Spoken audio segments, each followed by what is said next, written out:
आज हम भारत के स्वतंत्रता दिवस से जुड़ी कुछ ऐसी बातों पे गौर करेंगे जो शायद उतनी आम नहीं है, जिन पे ज्यादा बात नहीं होती। जी।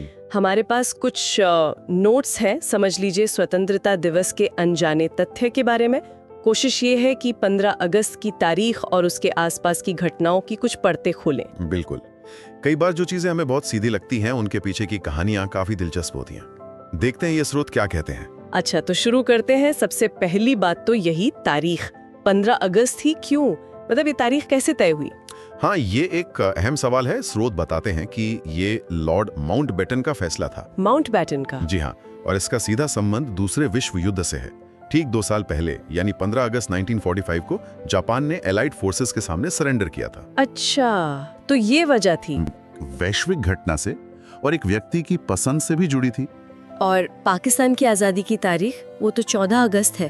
क्या वो हमेशा से यही थी? नहीं, दिलचस्प बात यह है, और स्रोत भी यही कहते हैं कि शुरुआत में पाकिस्तान के लिए भी 15 अगस्त ही सोचा गया था। सच में? फिर बदला क्यों? उसे बाद में 14 अगस्त किया गया। इसके पीछे कई लॉजिस्टिकल और शायद कुछ राजनीतिक कारण भी बताए जाते हैं।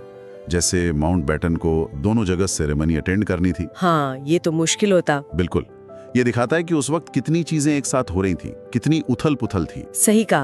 अच्छा, तारीख से आगे बढ़ें तो राष्ट्रीय प्रतीक जैसे हमारा राष्ट्रगान जन गण मन, हम तो इसे आजादी के साथ ही जोड़ते हैं। हाँ, लेकिन यहाँ एक और थोड़ी अलग बात है। स्रोत के अनुसार इसे 15 अगस्त 1947 को राष्ट्रगान का दर्जा नहीं मिला था। नहीं? तो कब मिला? वो मिला जनवरी 1950 में, जब भारत गणतंत्र बना, मतलब संविधान लागू होने के साथ। अच्छा। ये दिखाता है कि एक नए राष्ट्र के प्रतीक, उनकी पहचान, ये सब बनने में थोड़ा वक्त लगता है। ये कोई एक दिन का काम नहीं था। बिल्कुल। और इसी तरह ध्वजारोहण, हम सब लाल किले वाली तस्वीर सोचते हैं 15 अगस्त 1947 की। जी, वो मुख्य समारोह था, लेकिन स्रोत एक और जिक्र करते हैं।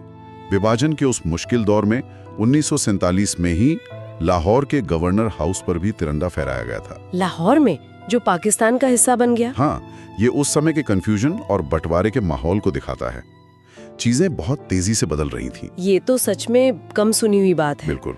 और एक और बहुत जरूरी बात, उस दिन 15 अगस्त को दिल्ली में जब जश्न था, महात्मा गांधी कहाँ थे? हाँ, ये बहुत महत्वपूर्ण है। गांधी जी उस दिन दिल्ली के जश्न में शामिल नहीं थे। वो कहाँ थे? वो उस समय बंगाल में थे, नोआखली में। वहाँ वो सांप्रदायिक दंगों को शांत करने की कोशिश कर रहे थे। ओह, मतलब एक तरफ आजादी का जश्न और दूसरी तरफ विभाजन का दर्द और हिंसा। गांधी जी की प्राथमिकता उस वक्त शांति बहाली थी। ये उस दौर की हकीकत को दिखाता है, खुशी और गम एक साथ। ये कितनी जटिल स्थिति थी। और ऐसा लगता है कि आजादी मिलने के एकदम बाद भी सब कुछ तुरंत नहीं बदल गया। पुरानी व्यवस्था के कुछ अंश बाकी रहे। बिल्कुल, ये एक ट्रांजिशन का दौर था, एक संक्रमण काल।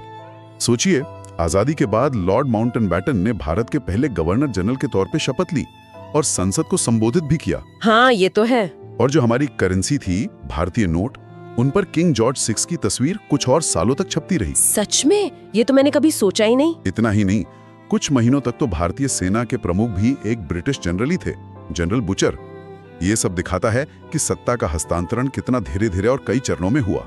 तो इन सब बातों का निचोड़ क्या है? यही कि 15 अगस्त महज एक तारीख नहीं है, इसके पीछे बहुत सी कहानियां, बहुत सी परतें हैं। बिल्कुल, ये एक बहुत जटिल ऐतिहासिक प्रक्रिया का नतीजा था, जिसके कई पहलू अक्सर हमारी नजर से ओझल रह जाते हैं। जो बातें हम आमतौर पर जानते हैं, वो पूरी कहानी नहीं है। सही कहा। ये तथ्य हमें याद दिलाते हैं कि इतिहास जैसा हम उसे पढ़ते या सुनते हैं, उससे कहीं ज्यादा पेचीदा और बहुआयामी होता है। और शायद आज के लिए ये विचार छोड़ा जा सकता है कि कैसे ऐतिहासिक घटनाएं, तारीखें और प्रतीक समय के साथ अपना मतलब बदलते हैं, विकसित होते हैं, और कैसे जानी पहचानी चीजों के पीछे भी अनसुनी कहानियां छिपी हो सकती हैं, जिन्हें जानना जरूरी है।